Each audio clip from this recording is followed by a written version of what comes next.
Extraordinaire manche de ralliement entre Marseille et La Seyne-sur-Mer aujourd'hui, sous un soleil éclatant et un vent de sud-est de l'ordre de 15 nœuds, des départs qui ont été volés par trois bateaux, Nouvelle-Calédonie, Espoir Île-de-France et Nantes-Saint-Nazaire, qui vont partir un petit peu à la traîne en rade sud de Marseille.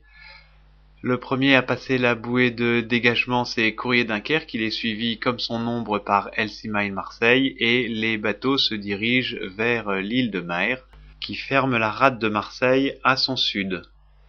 Un très beau combat entre les deux leaders de la Manche, entre les îles de Riou, avec une option clairement à la côte. C'est Brest qui tire une bonne épingle du jeu en revenant en contact avec les leaders. Alors que ça continue de tricoter à terre, Marseille va placer son attaque en pointant l'île de Jaër, où il va trouver une petite variation du vent. Attention, ça va se passer très vite, qui va lui permettre de prendre l'avantage, et donc la tête de cette épreuve de ralliement, dernière épreuve de ralliement. Marseille ne quittera plus la tête de la course, malgré tous les assauts de la meute de phare 30. Un bateau joue au large, c'est Val Thorens qui va tirer une bonne option et passer devant Courrier Dunkerque, au contact avec Marseille. Peu à peu, au cours de ce très long bord de près qui va les emmener jusqu'à la Seine, Val Thorens va subir la loi de Courrier Dunkerque et ce bateau très véloce va passer devant et également subir les assauts de Toulon-Provence-Méditerranée qui va sur ce long bord rattraper son retard et finir par doubler Val Thorens. Une sacrée lutte va avoir lieu à proximité de l'île des Ambiers et les bateaux vont enquiller sous le cap Sissier à chercher chaque effet de pointe.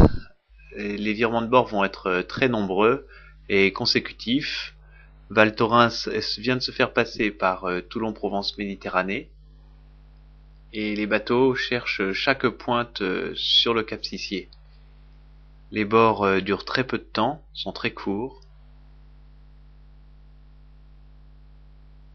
Et c'est Elsimay Marseille qui croise le petit rocher des deux frères avant d'abattre vers la presqu'île de Saint-Mandrier où une arrivée a été fixée.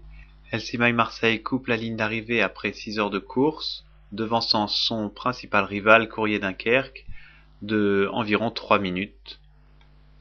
Un petit peu derrière suit Toulon-Provence-Méditerranée, puis Val Thorens coupera la ligne en 4e position. Vainqueur de ce dernier ralliement du Tour de France à la voile 2009, Elsimay Marseille.